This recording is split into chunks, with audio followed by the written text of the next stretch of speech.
You ever wake up thinking the wildest thing you'll deal with today is a glitchy Wi-Fi connection or a soggy sandwich from DoorDash? Then out of nowhere, you end up the main character in some neighborhood scandal that makes reality TV look tame. Yeah, that happened to me, fresh out of my third month in Oakwood Estates. Barely even learned where all the light switches were, and suddenly I'm smack in the middle of an HOA drama that'd make Judge Judy cancel her afternoon plans. It started with that happy little ding on my phone, the one that usually means groceries on the porch or some Amazon box to cheer up a Monday. But this time, oh no, this was the beginning of the most surreal showdown I've ever been dragged into, all thanks to a single notification from my doorbell cam. I opened the feed crystal clear, like those crime shows where you're yelling at the screen because you already know who did it. There she is, a woman with giant sunglasses, a sun visor big enough to land a plane, tiptoeing up to my porch in broad daylight. She glances around like she's auditioning for Ocean's 11, grabs both my grocery bags, my groceries, mind you, and scurries off like she owns the place. You know that feeling when your jaw just drops and you gotta replay what you saw just to make sure you're not losing it. That was me. But the real kicker, this wasn't just some random porch pirate. Nope. This was Deborah Wilson, or as the neighborhood called her behind her back, Karen, our lovely HOA president. The same lady who'd handed me a rule binder so thick it could double as a weapon, who'd once rung my doorbell to inform me my garbage cans had been visible for 7 whole minutes after pickup. Now she was out here straight up swiping oat milk and bread like it was her birthright. Honestly, for weeks I'd blamed the delivery guys for missing stuff. Apples, eggs, little things that just seemed to vanish. Never thought in a million years someone in a gated neighborhood, let alone the person always harping about standards, was making off with my stuff.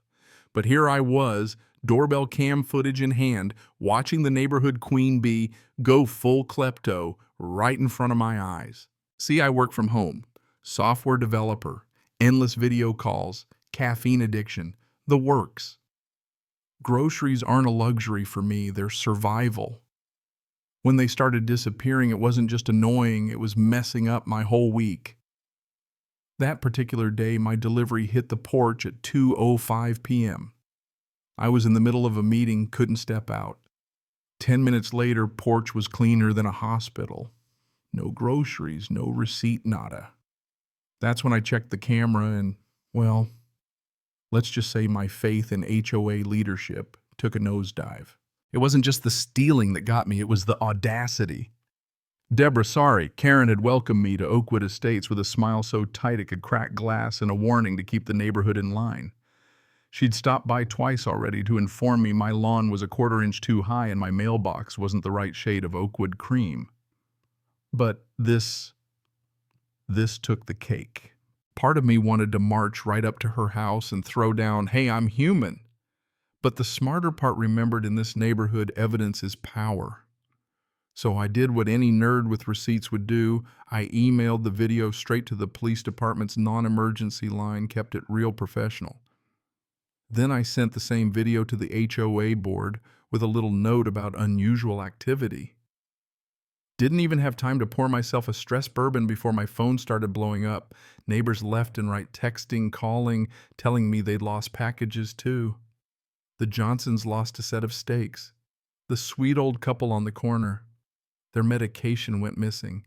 Suddenly, it wasn't just me. By sundown, I'm peeking out my office window. Okay, maybe I'm working and see a police cruiser parked right outside Deborah's immaculate 2-story. I mean, her lawn had sharper lines than my last haircut. Through the blinds, I spot 2 officers at her door. She answers, guess what's in her hand? The exact brand of oat milk I'd ordered. Even from a distance, I could see her expression morph from confusion to outrage to that kind of desperate charm folks like her save for when the HOA spotlight's on them. The next morning, doorbell rings 7:30 a.m. I'm half caffeinated, hoping it's a neighbor with a peace offering. Nope. It's Karen looking like she's about to burst a vein. Arms crossed, toe tapping like she's keeping time for a marching band. "I know what you did," she snaps, dripping with accusation. "You sent that ridiculous video to the police and the board. Do you have any idea how humiliating that was for me? I played it cool." Good morning, Deborah. Want to come in and talk about this like adults? But she wasn't waiting for an invite, just barges in, plants herself in my living room, still acting like she owns the whole street. There's nothing to discuss. She fires back. That video was clearly edited. Anyone with half a brain could see that. I would never steal groceries. I drive a Mercedes, for heaven's sake. She wouldn't sit just hovered over me like a thundercloud. I don't appreciate being falsely accused. I'm the president of this HOA. I have a reputation to uphold.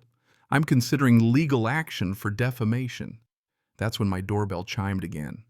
And like a cosmic joke, my replacement groceries had just been delivered. Karen's eyes darted to my phone, then she tried to play it off. I'll be right back. Just remembered something in my car. Yeah, right. I trailed her to the front door just in time to see her reaching for my grocery bags again.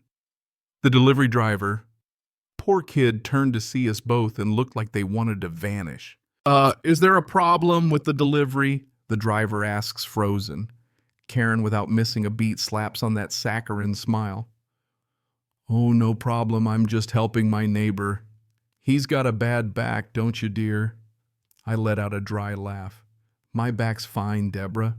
And those are my groceries, just like the ones you took yesterday. And maybe last week, too.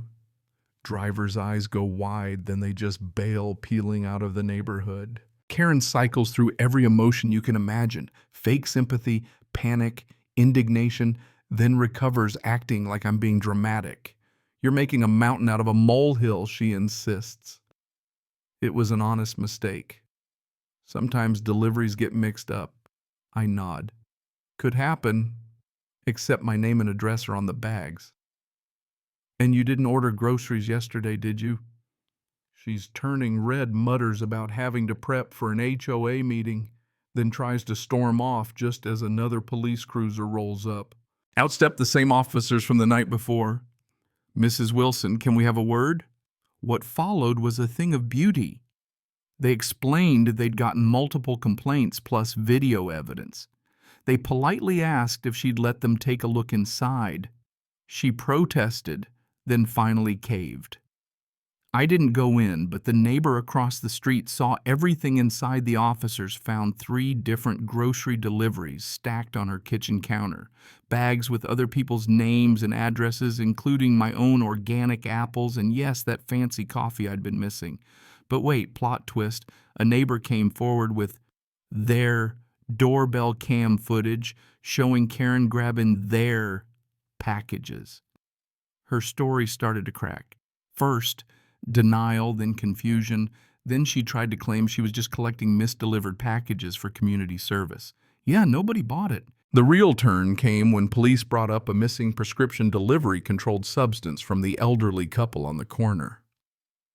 That's when Karen's face went pale for the first time. I didn't know what was in those packages, she said, all the bravado gone.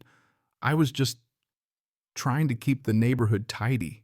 That afternoon, Oakwood Estates lined the sidewalks, everyone watching in silence as a patrol car parked outside Karen's perfect house. She wasn't cuffed, but she looked defeated, shoulders slumped, eyes hollow, not a trace of that old arrogance. When the officers led her to the car, she turned to all of us, hands shaking. "This is all a misunderstanding," she cried out. "I've done more for this neighborhood than anyone. I pay more in dues than you. I've protected property values." No one said a word. That silence. Heavy. It was justice finally showing up. Legal fallout came quick. Deborah Wilson, self-appointed guardian of neighborhood virtue, charged with multiple counts of petty theft. The stolen prescription made it worse.